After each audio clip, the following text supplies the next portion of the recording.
Well, Freddy, welcome to Kicking Tables. It's such a pleasure to have you on. Freddy Then, the creator of Stonelight. Stonelight, the Crazy Magic Tournament. It is a game coming to Kickstarter in early October. Freddy, welcome to the show. Tell us about your game. What kind of game is it? Thank you for having me here, guys. Well, the game is a fast-paced game. It's based on the Magic Tournament, as the name tells you. So you take the role of a mage, and you fight in this crazy tournament, which is a little bit chaotic because everyone is running for the resources at the same time and fighting each other to gain more magic stones and trying to sabotage other people's plans. So that is interesting. In the game, the most interesting thing is the chaos that is created while everyone is playing at the same time because the turns are simultaneously. Right. So what does a round of the game look like? What is a player doing each round? Well, in each round you have three phases. So the first phase is it's a magic roulette where you get a magic song, a random. So there is a random magic song given to a player, Okay. okay, to a random player. And the second phase is the resource phase. So here it's like everyone is getting to get the resources that they need to cast the spells Okay. in order to fight each other in the next phase.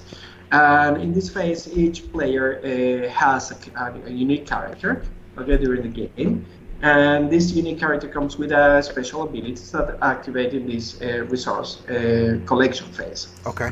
Uh, and then when you get into the room, the first person who get in there by a priority system, they get two resources and they get to block the resources for other players. So the second one get one resource, but only from the one that are available in this moment. So that's kind of a little bit in the battle of the resources. And there are four different rooms, three with different resources, and one is a magic library Okay. where you get spells that you can later cast.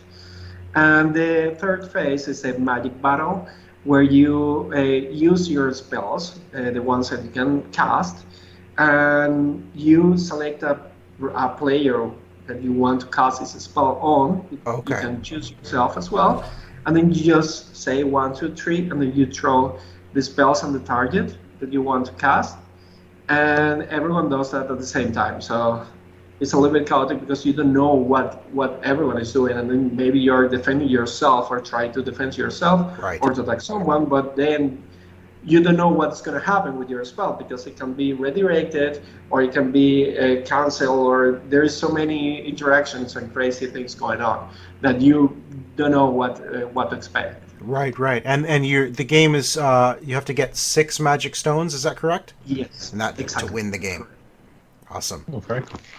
So tell me a little bit about the art for your characters. Really cool, unique art that you've got for the I guess the different participants in the tournament. What was the inspiration behind the art that you came up with? Well, to be honest, at the beginning of my creative process, I thought I visualized this game like I don't know, cute little mages. Yeah. I envisioned or thought about only female mages trying to spell as each other, and then the concept was evolving, and then of course it was characters of all kinds, and I keep this cute little mages concept, and I found this. Great art, which is a chibi style, Hmm. Yeah. Yeah. present in the anime and mangas. And I was looking through different artists, and I found this amazing artist, Luria Hirai, she's called, and she did an amazing work. After she sent me the first draw, I was in love and say like, exactly, this is what I want. Yeah. So you read my mind and you put it in there exactly. Yeah, the artwork is fantastic. I do love the chibi look of the artwork. It really lends cuteness to this crazy magic tournament where you're literally battling Yeah. each other, but it still lends that makes it It very cartoony and very light-hearted.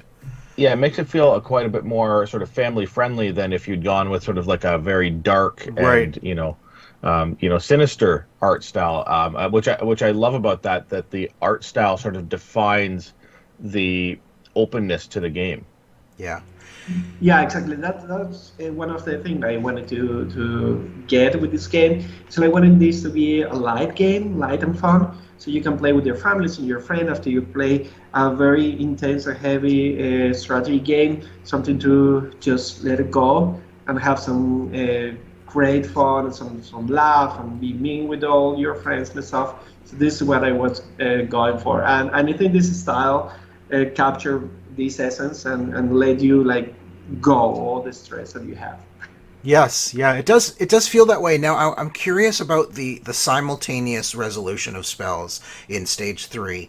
It seems like it would be like really chaotic with more than two players.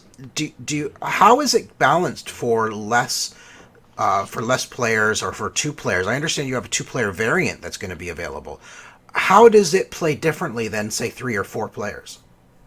Okay, when you play with three players, with two players, I mean, you will have a random deck of spells, so it's going to be like a random extra person Okay. throwing spells random to one or to the other player. So that way you have this variant that you know that you can control, which is a spell you're going to use, and you kind of read the hand of your opponent and say, okay, I think he's going to use this, but then there's this extra deck with magic cards, and you don't know what is going to happen. So that's super interesting because sometimes it helps you, sometimes it doesn't. But at the end it creates a lot of love, which is what we're going for in this game. Yeah. Okay. Uh, So it's essentially the two-player variant adds a third ghost player is really what happens there. kind of, yeah. Yeah, Okay. an AI controlled player. Yeah. How differently do each of the different characters play from each other? Is there a lot of variation depending on which character you picked, or do they all play very similar? Well, you can always play similar because at the end you have a shared pool of spells. But of Okay. course, every character and the pets as well because you Hmm. pick a magic familiar which act as your signature spell. They both have a game plan. Okay. Ones are more focused to get the magic stone as soon as possible, while the other one are more focused on sabotaging your opponent plans. So in doing so, you create some sort of a strategy that you want go for. But at the end, it's also dependent of the spells that you draw. Because if you have the more offensive spells or more defensive, then your strategy change a little bit, and that's interesting because you're mixing a little bit of the strategy of your character, your magic familiar, and then the spell you draw every game. Right. So, and that's what creates this unique value of replaying the game because Okay. you never play the same game twice. So you always play different characters, different strategy, different approach, and different spells, and that's what I think that's great. Yeah. What is your favorite combo of character and familiar? Oh, my favorite character, I don't know why, but it's the Foxy. It's because no one can interact with you or sabotage you when you're collecting resources. Ah, So you go and you just pick yourself and you move yourself. And I like a lot the Ghost Familiar, which is still a magic stone from another character, but you give it to a random player. So sometimes that random player is you, but sometimes it doesn't. But what I love about that is like you're trying to sabotage your opponent, so you're avoiding or yeah making it harder for him to win the game. So Awesome. that way you have some sort of control of what the outcome of the game is going to be. Right. Right. okay. Now, how different is the game now from when you first started thinking about it and developing it? Was it a different game when you first started, or how did it evolve throughout its life cycle? Well, I have to say that the evolution was very fast, but it was a completely different game. I envisioned the game at the beginning like killing your opponent. So instead of winning Magic Stone, you were doing damage to your opponents, and at Okay. some point you just killed them with fireballs and stuff. But then at the end, I realized that it wasn't that fun, Okay. and it was more fun just to get Magic Stones and make it this way. So you can say that the game was completely different, but but it evolved very quickly. As soon as I was started the hardcore testing, Yeah. then things wrap it up together very quickly. How long have you been working on the game? When did it first start? So I have been working on the game for about a little bit more than a year, Okay. basically pandemic period. Yep. So I started, I was working on online marketing, which is my career. And then I realized I wanted to do something more creative with my life. And I started this, my board game company, and I started working on a zombie game. And in the middle of the process, I come with this idea for this game, and it just put on hold that zombie game. It just focus all the time in this one, and yeah, that's what I have been doing Awesome. during the pandemic. There's been a lot of games come out of the pandemic. It's Yeah. there Yeah, should be like a group of games after this is all done called "This is a Pandemic Game." Yeah. This was yeah. developed That's during right. my time at home, That's right. basically.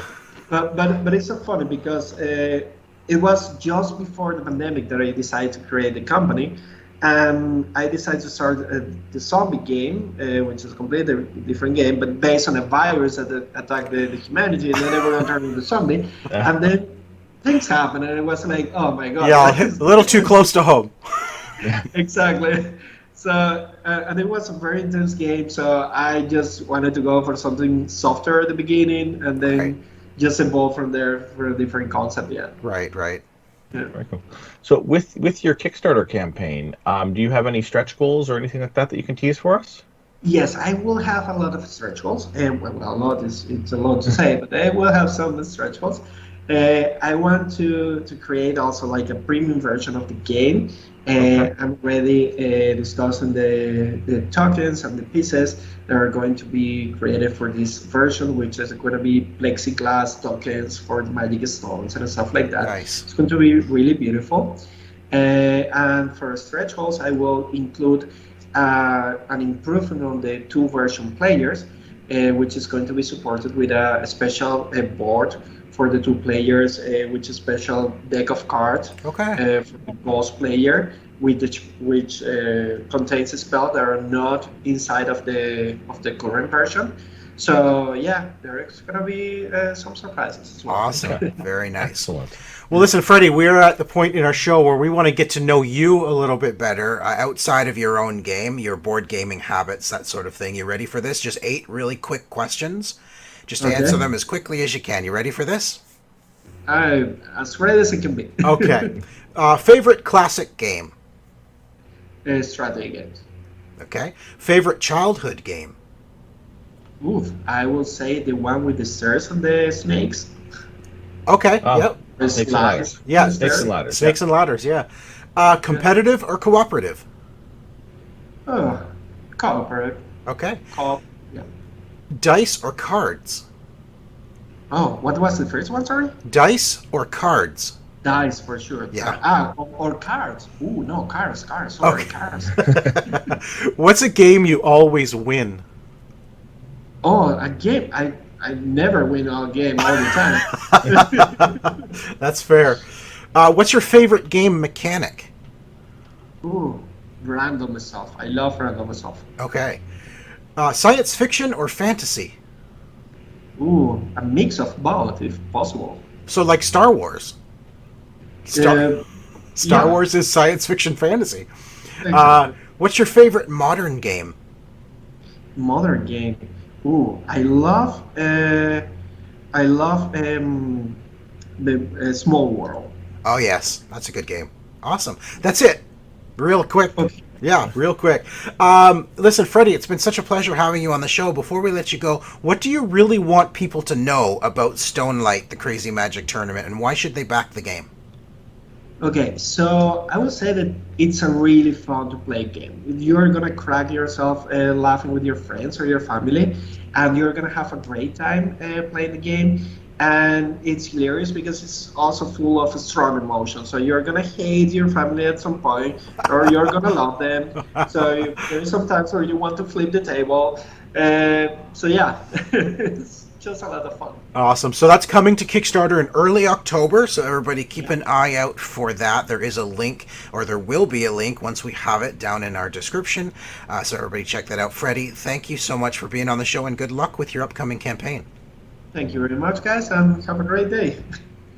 So thank you everyone for watching the video. Go to Kickstarter to check my new game, Stonelight the Crazy Magic Tournament, and subscribe to OMG Nexus. Great guys, share the like and Untitled. Okay? Have a great time, guys. See you later.